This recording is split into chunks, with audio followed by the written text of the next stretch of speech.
I don't know why, but I'm actually really enjoying it under this umbrella. Just chilling in the rain.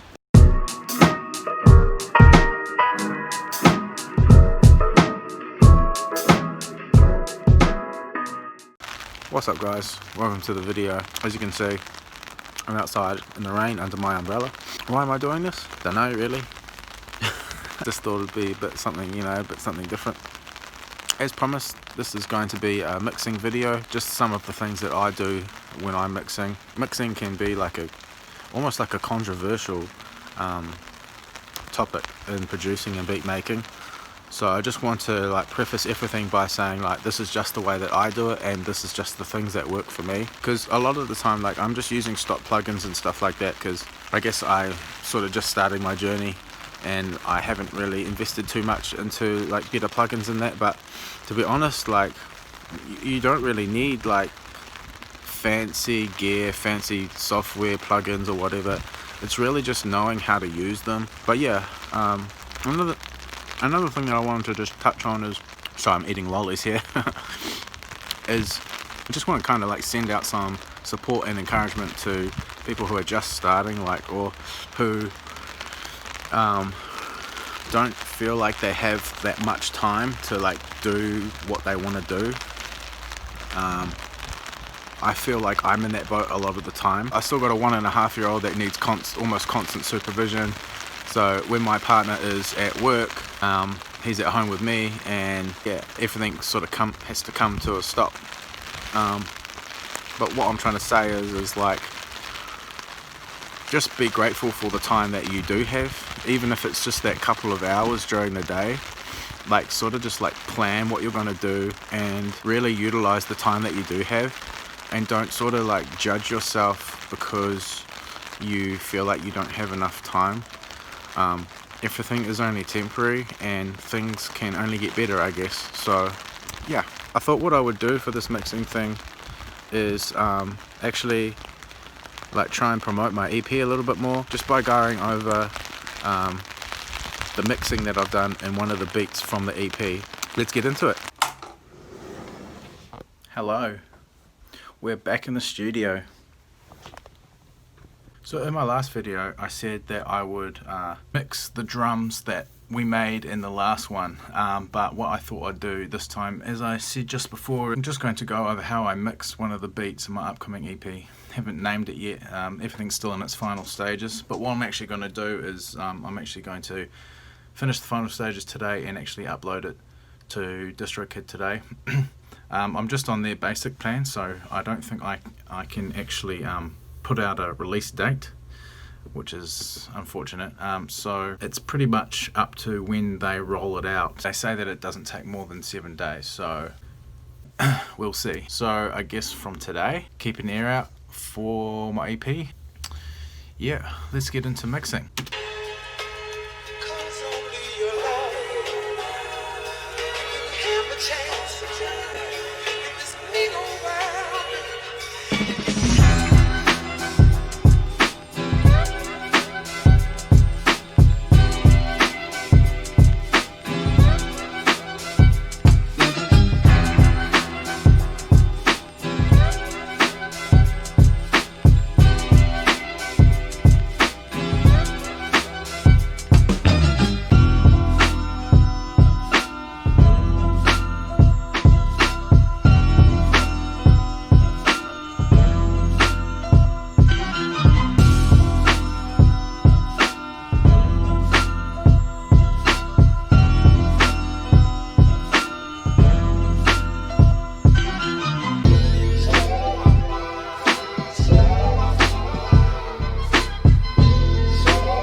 Ooh, sounding good. I don't actually mix straight away. Some things I mix on the go, but for the most part what I do is I actually make a lot of, I get the premise of the beat down first. I chop the samples, I make the drum track, or at least most of the drum track. Even might arrange it a little bit or completely. Sometimes I'll finish the whole beat and it's not mixed yet, nothing. I just like to get those ideas out before I put any sort of solid mixing principles into effect. So once I've done that, then I can actually hear sort of things that needs to be added, what needs to be taken away, and that leads me to EQing. So once I've done that, I'll EQ the sample, because obviously I'm a sample-based beat maker, and the melodies and you know, the hook and everything like that, it's all samples. So there's going to be, usually a lot of the time, there needs to be a lot that needs to be cut out and catered for so that the drums sit in there nicely and sort of everything just fits. Whenever I'm EQing, the general principles that I follow are, I'm trying to make sure that frequencies don't clash. If I'm adding my own bass line, I'll take the bass out, the lower ends out of the sample, so that when I add my own bass in, it's not going to sound muddy. This sample was quite forgiving to work with. As you can see here, I pretty much just left like a lot of space over here in the high end for like hats to come through and not clash.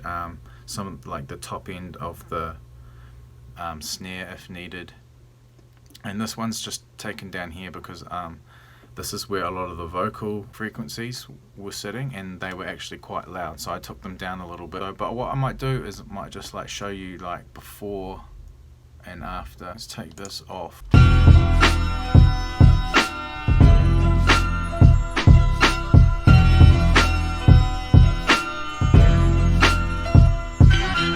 You can notice subtle differences in when I turn it on and off. So I'll turn it on again.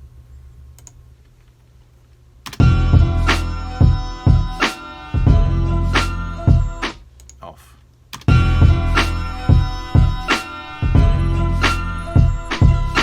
The bass cuts through a lot easier.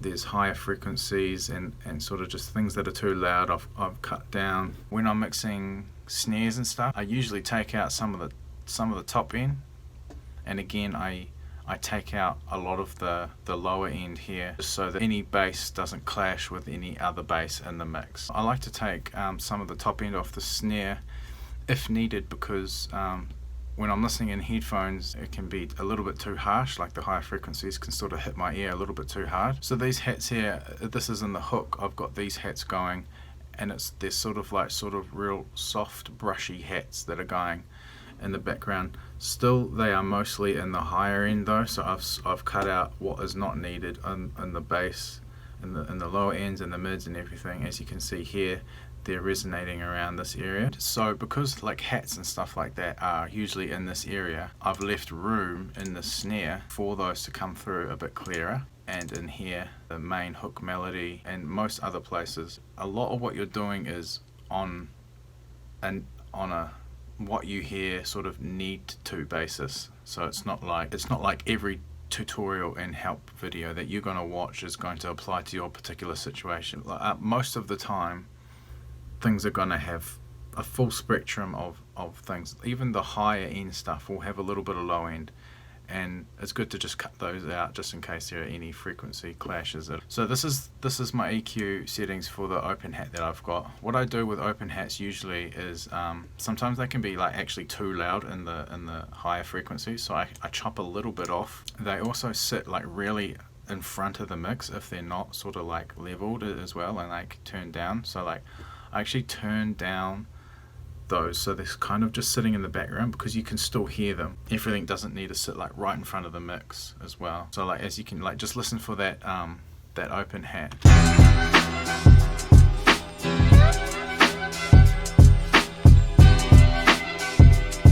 I've panned it to the right as well. It's not super in your way, but you can hear it.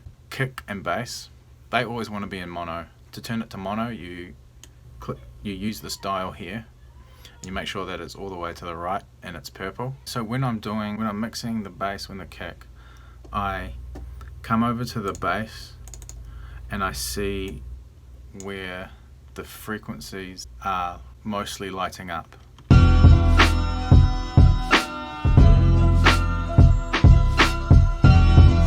And for this one here, it's around 86 Hertz. So I elevate that ever so slightly. I did it over here on this low mid one, this number 3 one. The frequencies are higher, so I wanted to heighten them a little bit so that they might come through more on devices like phones and laptops and stuff like that. Now I go over to the kick and I do this exactly the opposite of that. I lower them exactly where I heightened them on the bass, so that the kick will cut through and the bass will sort of cut through as well.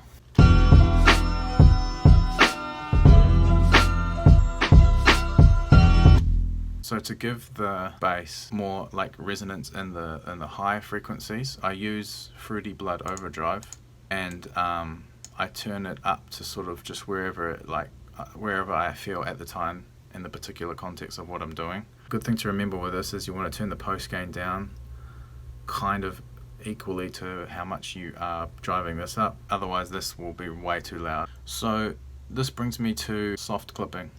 Soft clipping can be very useful when you have like a kick, and I actually used it in this instance. Like my kick was hitting, let's turn it off, my kick was hitting here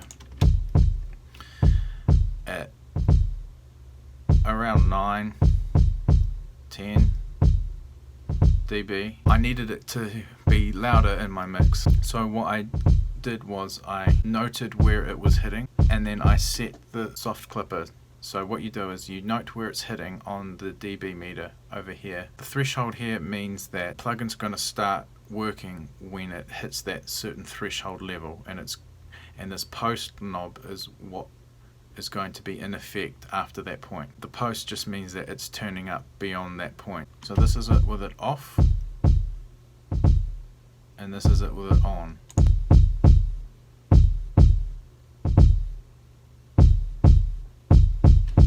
And the kick is now louder. And this, you can put this on other things too, like it's good for snares, because those two things are usually like the loudest in the mix. So if you're, I think maybe did I put it on this one? No. The same principle applies to your snare. If you want to make the snare louder without just dragging the volume up on the fader,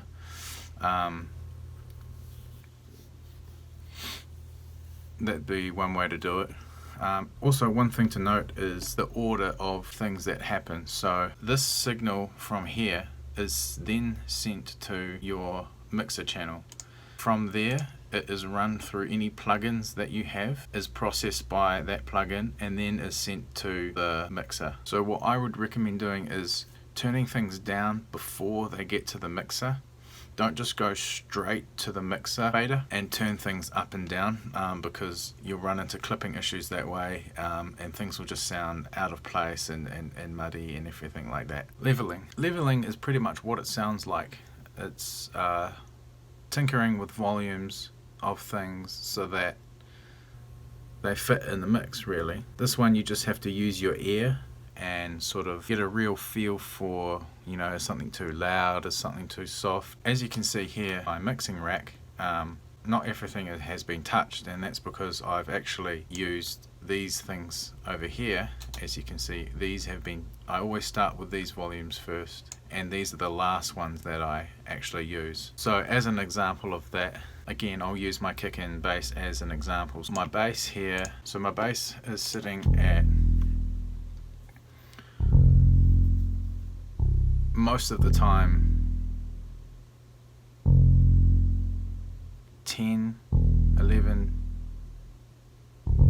negative 11 dB. Sometimes it'll pop up to that just before, like 7.8 sort of negative dB range. I level it so that it's just a bit lower, maybe a few dBs lower. Generally speaking, this one's a bit different, but you can still see the principle at work.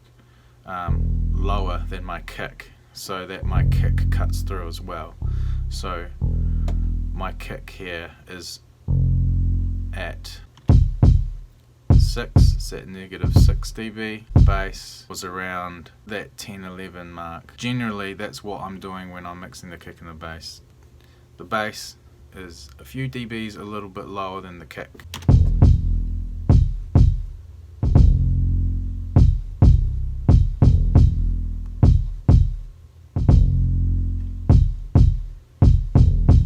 The next thing would be making sure that the mix as a whole doesn't clip, turning things down before it gets to the mixer. It's way easier to turn things up as needed, but trying to like squash things because they're too loud is way harder. So I start with turning things down and then turning them up later if I needed to. So I'm sure you're all aware that you don't want your mix clipping.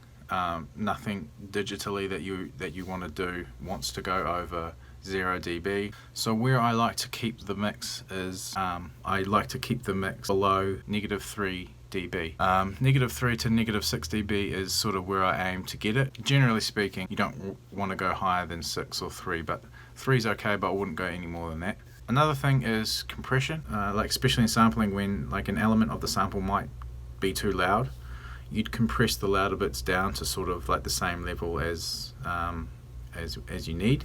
So in this example here is good. Just if you're using Fruity limiter, go to the limiter here and actually turn all this envelope shit down, and then just go to compressor and then start playing with these.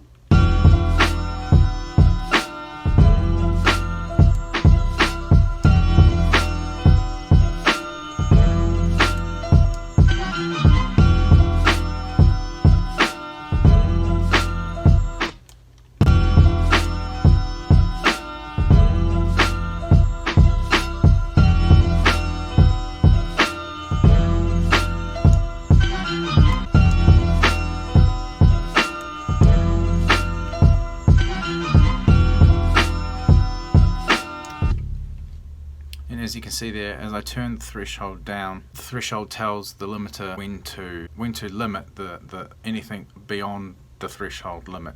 These dips mean that it's being compressed. Yeah, so that's it really. I mean, I try and keep it as simple as possible.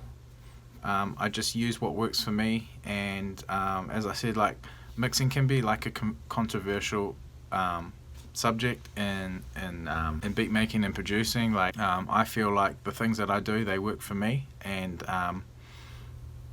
but also at the same time I am learning. Like I still am very early in my journey. Like I'm kind of learning along with you guys as I go. Like I'm not a master, I'm not a flippin', you know what I mean? Like I'm just happy to share what I know and to continue to share that as I know more. I'm loving my beat making journey, and I'm glad to be able to share it with you guys, and if that gives you value in the meantime, I'm very happy for that. So yeah, that pretty much concludes this video. Hope you guys are staying well, staying safe. Until next time, later. Baby, you're the reason for